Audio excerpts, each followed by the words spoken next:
Brothers and sisters, in our pursuit of strength, clarity, and peace, the greatest battle we often face is the one within. For just 3 days, I ask you to walk a different path, not outwardly, but inwardly. Change how you speak to yourself, because the words you whisper in silence become the beliefs you live by. Let us explore 4 key ways to speak to ourselves with the wisdom of discipline and compassion. When you begin to speak to yourself differently, the first shift must start from ownership. To say, I am responsible, is to take back the power you may have unknowingly given away for years. It is not about blaming yourself. It is about choosing to respond. It is about meeting life not as a victim, but as a participant. Whatever thoughts arise, whatever emotions visit, whatever actions follow, if you carry the attitude of responsibility, then nothing controls you unless you allow it to do so. For just 3 days, try this. Say to yourself in the morning, I am responsible for my thoughts, for my breath, for my direction, for how I react to people, for how I respond to failure and success. You will start to notice something very quickly. The world may remain the same, but your experience of it becomes different, because you are no longer trying to control the outside. Instead, you are mastering the inside. When someone offends you, responsibility allows you to pause and observe. When someone disappoints you, responsibility allows you to reflect and release. When life challenges you, responsibility says, this is my moment to practice. This is my opportunity to grow. This is where the path of the student begins and it continues, because to walk the way of self-mastery is not to escape discomfort, but to transform within it.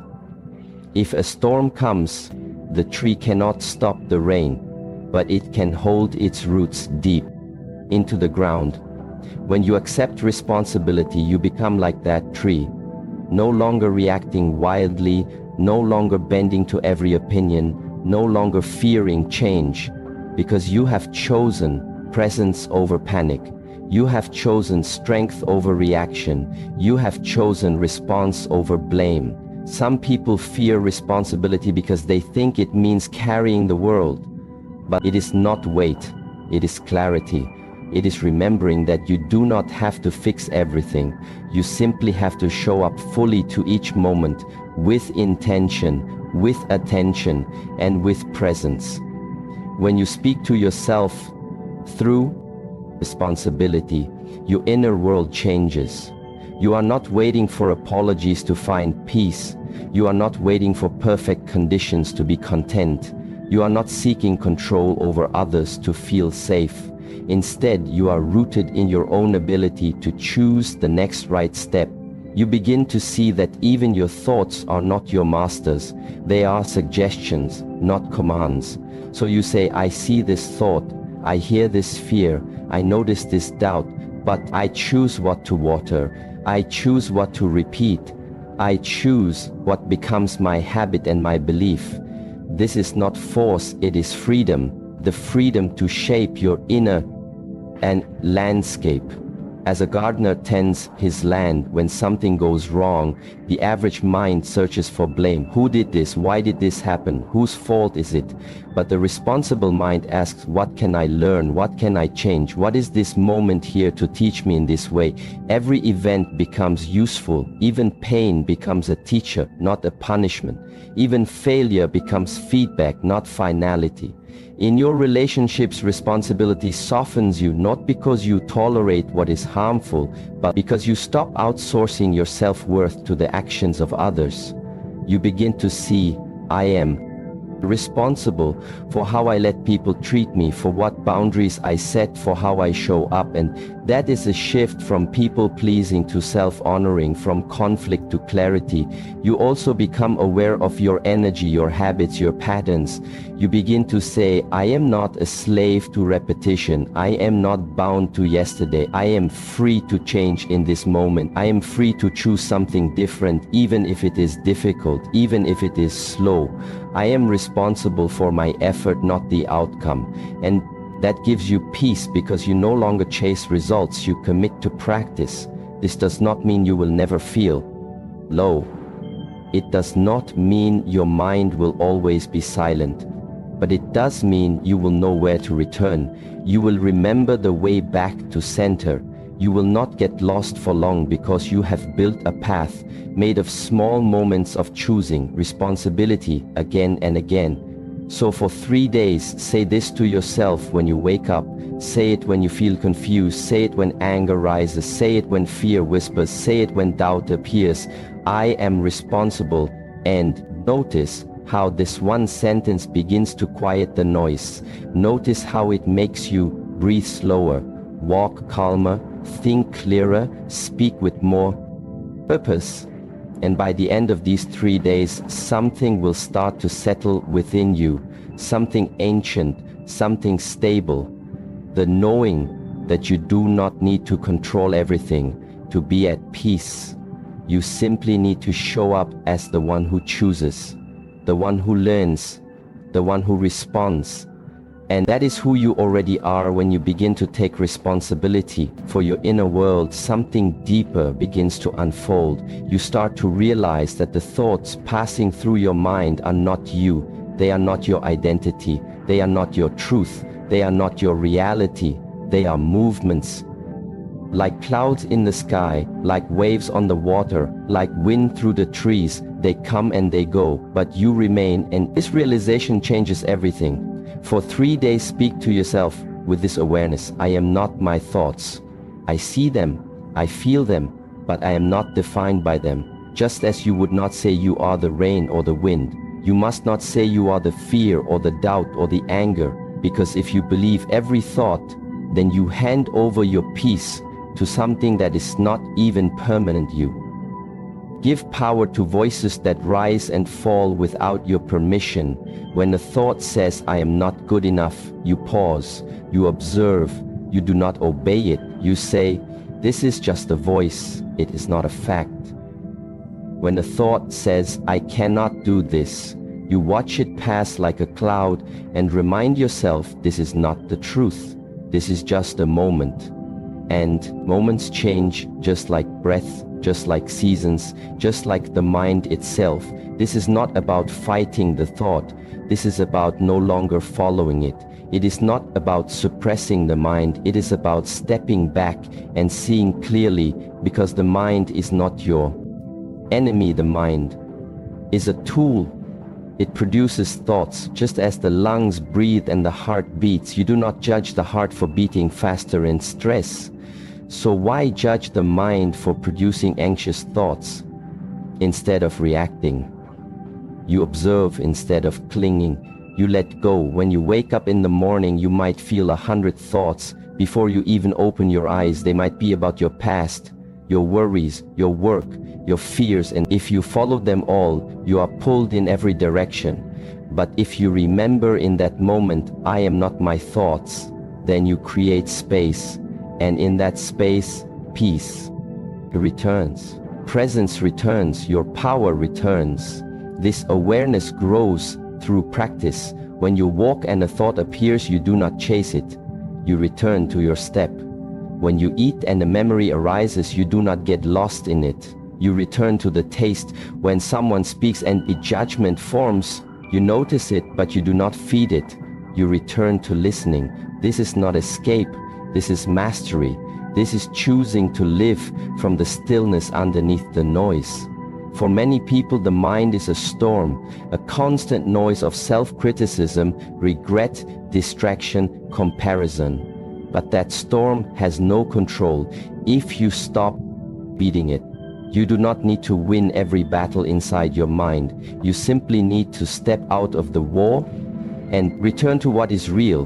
The breath is real. The body is real. The action in front of you is real.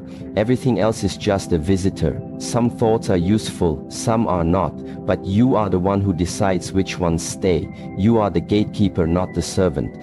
When you believe you are the thought, you become reactive, anxious, angry, lost. But when you see the thought as just a thought, you remain calm, clear, present. You realize the mind can speak, but it cannot control, unless you agree. This does not mean ignoring everything that arises. It means watching with wisdom, watching with space, letting the river of thoughts flow while you sit on the shore. It means not jumping into the water every time a wave appears, but remaining rooted on solid ground. This ground is your awareness. This ground is your true self. When you face fear, you say, "This is a thought, not my destiny." When you face doubt, you say, "This is a wave, not my identity." When you face anger, you say, "This is a storm, not my nature." And when you return to this again and again, even in small moments, something shifts. You are no longer lost in the fog. You are walking through it with a torch. The practice is not complicated. It is consistent. When the thought arises, you pause, you breathe, you observe. You return when it comes back, you do the same. And slowly the thoughts lose their grip. They pass like birds across the sky, and you do not follow. Because you have remembered the sky is vast, the thoughts are small, the space is you. This way of speaking to yourself is not soft. It is powerful, because it requires discipline, it requires presence, it requires a deep commitment to your own peace. And when you speak to yourself like this for 3 days, something within you becomes lighter, not because life got easier, but because you stopped carrying what was never yours to begin with. You begin to move through your day, not pulled by every emotion, not trapped by every thought, but walking with clarity, responding with intention, living with awareness. And this is what freedom looks like. Not the absence of thought, but the presence of wisdom. The space between reaction and response, the stillness underneath all movement. So for 3 days, speak with this awareness. Whenever a thought rises, speak silently. "I am not this. I see it, but I do not follow it." Whenever you feel overwhelmed, remind yourself this too shall pass, because it is only a thought, not a truth, not a command, not who you are. And when the 3 days pass, you may notice that something inside you has changed, not because you became someone new, but because you returned to what you always were. Silent, spacious, aware, grounded plus. When you begin to take responsibility and observe your thoughts without becoming them, something else becomes clear. Every moment that arrives is not just something to survive or escape, it is something to learn from. Every moment is your teacher, especially the ones that are uncomfortable and unwelcome, the ones that stretch you and shake you. These are the moments that carry the most wisdom, not because they are easy, but because they reveal who you are under pressure. For 3 days, talk to yourself with this understanding. Every situation, good or bad, easy or hard, is trying to teach you something. When you feel angry, instead of exploding, you ask, "What is this emotion pointing toward? What value did I feel was crossed?" When you feel anxious, you ask, "What am I resisting? What future am I fearing?" When you feel sad, you ask, "What is ready to be released? What part of me needs attention?" This is not analysis, this is presence. This is not control, this is curiosity. The problem is not that we suffer, the problem is that we suffer and do not listen. We repeat the same pain again and again because we did not sit with it the first time and ask, "What do you want me to see?" If you shift your perspective and treat every experience as a teacher, then even pain becomes sacred. Even discomfort becomes part of your training. This is the way of the mindful warrior, to meet each moment as it comes, not with resistance, but with readiness, not with blame, but with awareness, not with fear, but with humility, because you do not grow by running from the storm. You grow by standing in it with open eyes and steady breath, knowing this too is part of the way. Every moment of your day can be a mirror. When someone speaks to you, listen, not just to their words, but to your reaction. If you feel defensive, what is that showing you? If you feel small, what belief is being touched? If you feel frustrated, what expectation was unmet? And in every mirror, you see something, not to judge, but to learn, not to escape, but to embrace. When you eat, do you eat with presence or with distraction? When you walk, are you walking to get somewhere, or are you feeling each step when you are alone? Do you reach for noise, or do you sit with your own company? Because every choice is teaching you something about yourself. Every pause is an invitation to return to your center. The challenge is that most people treat life like a problem to fix or a ladder to climb. But you can also treat life like a classroom to learn, not from books, not from theories, but from the moment in front of you.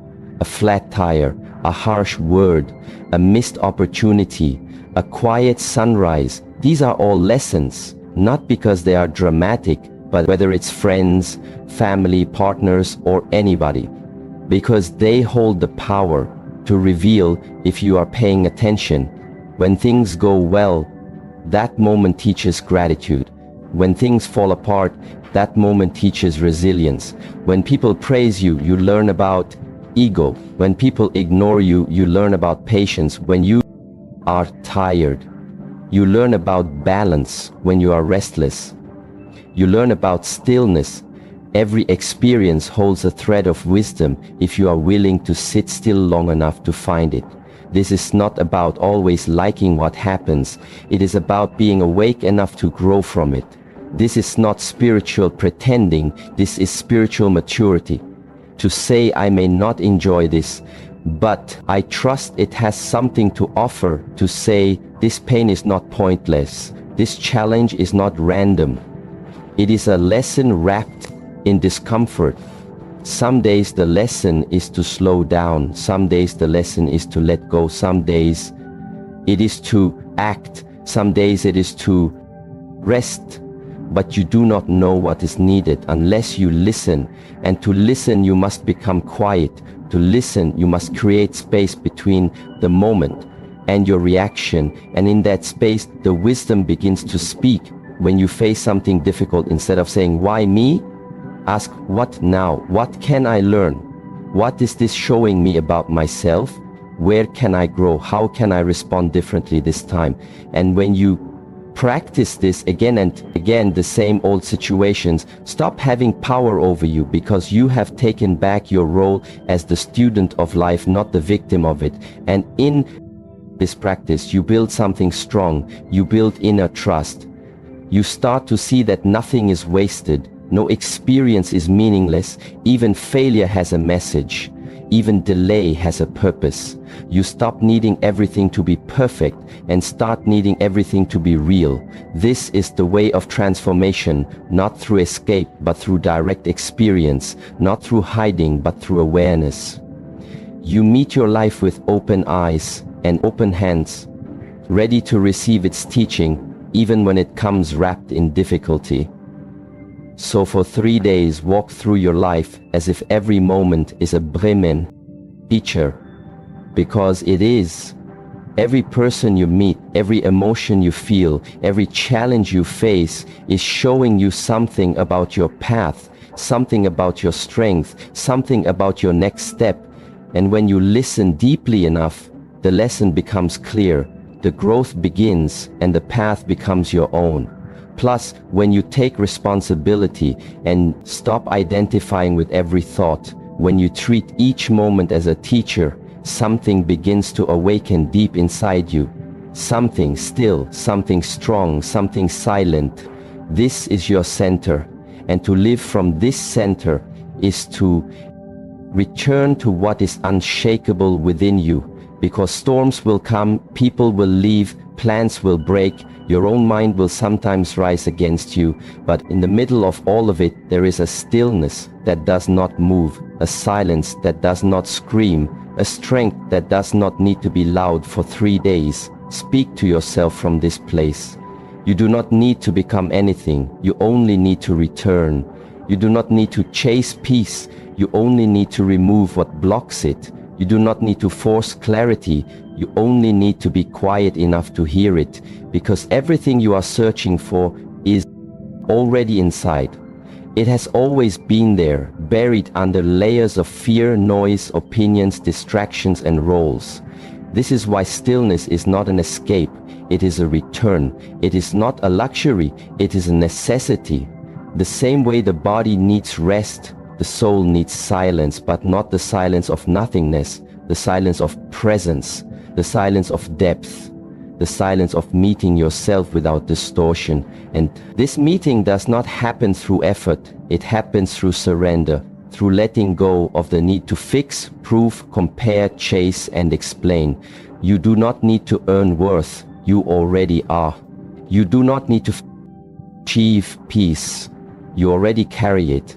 You do not need to fear the moment, because the moment is never against you. It is always bringing you home. The noise around you and within you is not the enemy. It is the invitation to go deeper, and when you sit in that depth, you start to notice something. The things you thought you needed begin to fall away, and what remains is enough. Stillness is where your breath becomes your anchor, where your body becomes your guide, where your awareness becomes your strength. When you stop running from yourself and sit in that space between thoughts, between actions, between identities, you discover the one who watches, the one who never left, the one who knows not with words, but with presence. And in this space, healing begins, not because you fixed the past, but because you stop dragging it into the present. Not because the future is certain, but because you are no longer afraid of what it might bring. Because you have built something unmovable, something steady, something honest. And real inside stillness does not mean you stop living. It means you start living fully, not reacting but responding, not rushing but arriving. Not grasping but allowing. It means you walk through life with clarity, not because you know every answer, but because you know how to return when you are lost, how to breathe when the mind is heavy, how to listen when the world is loud. For many people, silence is uncomfortable because it removes the distractions that cover their wounds. But healing does not come from avoidance, it comes from presence, from meeting yourself where you are, without judgment, without pretending, without escape. And the more you do this, the more natural it becomes, the more peace stops being something you visit and starts becoming where you live. You begin to notice that life moves in rhythms, sometimes fast, sometimes slow, and you do not fight the rhythm, you flow with it. You stop trying to control every detail and start trusting the timing. You stop holding on so tightly and start opening your hands, because you understand what is meant for you cannot miss you, and what is not meant for you cannot stay. When you live from this place, even in the middle of difficulty, you remain grounded, not because the problem disappears, but because your response comes from depth, not from fear. When someone offends you, your silence becomes your power. When a plan fails, your breath becomes your reset. When fear rises, your awareness becomes your anchor. This is not weakness, this is mastery. You do not need to convince the world of your value. You know your value by how you sit with yourself in the quiet. You do not need to be seen to know you exist. You do not need to be praised to know you are worthy, because your worth is not a performance, it is your nature, it is your essence. And the closer you move toward that, the more peaceful your life becomes, not because it is free of challenge, but because it is full of truth. This is the final shift, to speak to yourself not with noise but with presence, not with fear but with inner stillness. To return again and again to that space inside you where nothing needs to be added, where nothing needs to be taken away, where you are simply here, aware, breathing, alive. And that is enough. So for 3 days, each time the world pulls you outward, return inward. Each time the noise rises, choose quiet. Each time the fear speaks, return to breath. Each time the mind races, choose stillness, because stillness